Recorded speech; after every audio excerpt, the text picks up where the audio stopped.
सभी को जय हिंद। आज हम आप लोगों के लिए इंडियन आर्मी की अग्निपथ स्कीम के अंतर्गत एक दूसरी वीडियो लेकर के आए हैं और आज के इस वीडियो के टॉपिक का नाम है कि अग्निपथ स्कीम के अंतर्गत जो चुने हुए अग्निवीर हैं इससे हमारे देश को होने वाले फ़ायदे और नुकसान उसका हम मोटा मोटा एक एनालिसिस करना चाहते हैं और आप उसमें देखेंगे। सबसे पहले हम आपको ये बताना चाहते हैं कि जो हमारी कंबाइन आर्मी है उसकी जो टोटल नफरी है, जो टोटल संख्या है वो 13 लाख है, करीब 13 लाख है। इन 13 लाख में से जो इंडियन एयरफोर्स है उसके 88,000 यानी लगभग 1 लाख सैनिक हैं। जो इंडियन नेवी है उसमें 1,44,000 यानी 1.5 लाख सैनिक और ऑफिसर्स हैं और जो इंडियन आर्मी है उसमें करीब 10,50,000 सैनिक और ऑफिसर्स हैं। इनमें अगर हम देखें, भारत की पृष्ठभूमि को देखें तो आप जो है देखिए, मैंने एक मैप बनाया हुआ है। इसमें जो हमारे ये गुजरात है और गुजरात से लेकर के जो लाइन है ये कश्मीर है, यहाँ तक कि लगभग 3,000 से लेकर के 3,500 किलोमीटर तक की ये हमारी सीमा है जो पाकिस्तान से लगती है। इसमें ये ऑक्यूपाइड कश्मीर है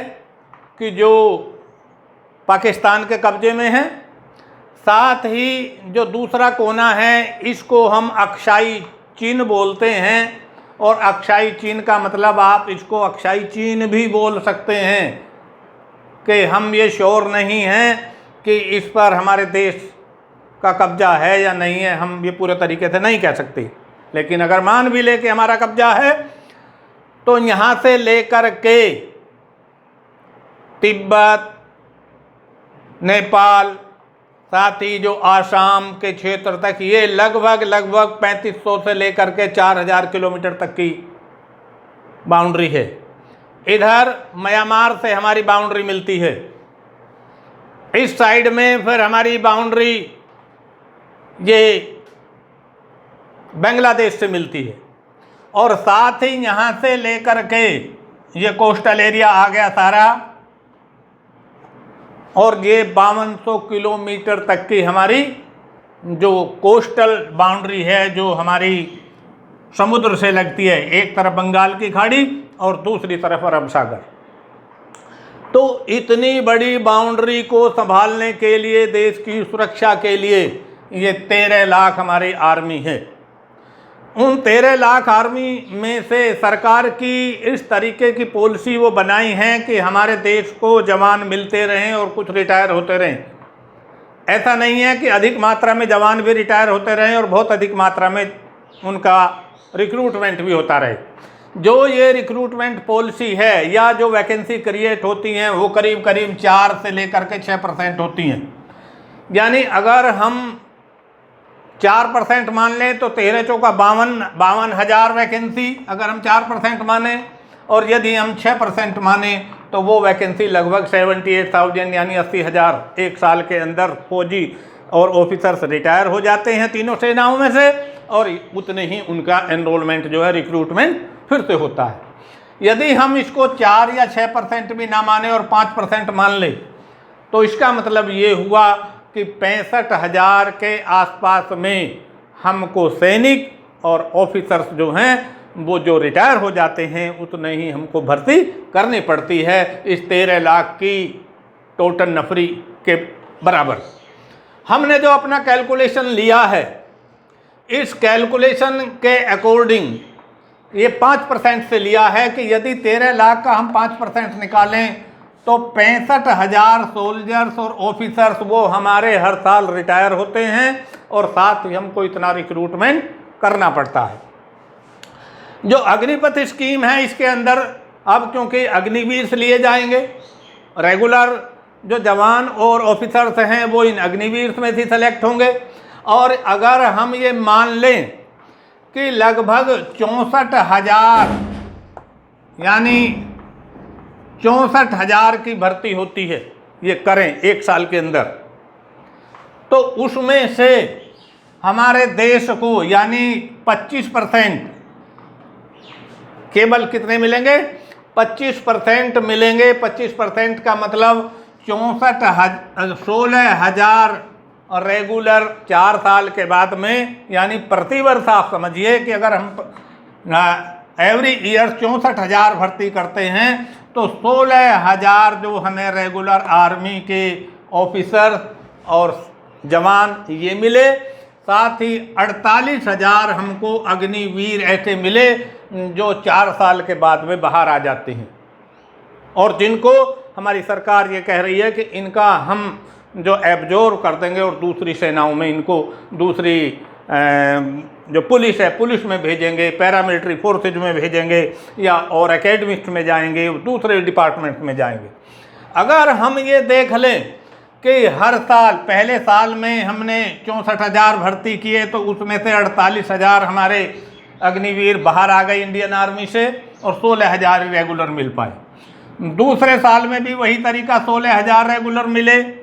और 48,000 बाहर आए। तीसरे साल में 16,000 हमको रेगुलर मिले, चौथे साल में 16,000 रेगुलर मिले। और इस तरह से अगर हम 10 साल का कैलकुलेशन करते हैं तो इस 10 साल के कैलकुलेशन में कुल मिलाकर के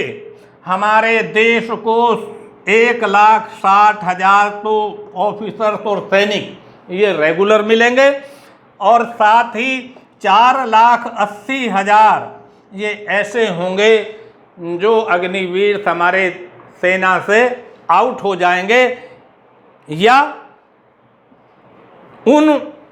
उनमें से 1,60,000 जो हमने बताए ये रेगुलर रहेंगे, और साथ ही 4,80,000 की टोटल नफरी हो जाएगी अग्निवीर के जिनको बाहर आना है। अगर हम इस 10 साल में देख लें कि आफ्टर 10 ईयर इन 13 लाख में से 4,80,000 अगर अग्निवीर ये कैसे रहे कि जिनको वापिस आना है यानी ये आउट होंगे, तो हमारी इंडियन आर्मी के पास में जो रेगुलर ऑफिसर्स और सैनिक हैं वो 8,20,000 रह जाएंगे इतने बड़े देश को संभालने के लिए। इससे आप ये आइडिया लगाएंगे कि क्या ये हमारे देश के लिए एक फ़ायदे की स्कीम है या ये हमारे देश के लिए एक नुकसान की स्कीम है। इसका एक आइडिया आप अपने आप लगा लेंगे। और यदि ये योजना 10 साल से आगे रही, अगर 15 साल तक के लिए रही, तो 15 साल का मतलब ये होगा कि कुल मिलाकर के हमारे देश की इस 13 लाख की सेना में से 7,20,000 ऐसे सैनिक होंगे जो टेम्पोरेरी होंगे, यानी जिनको आउट होना ही होना है, और साथ ही जो 7,20,000 वो सैनिक होंगे और 5,80,000 ही रेगुलर ऑफिसर्स और सैनिक रह जाएंगे। तो क्या इन 5,80,000 अगर हम 15 साल के लिए कहें और यदि 10 साल का एवरेज निकालें तो 8,20,000,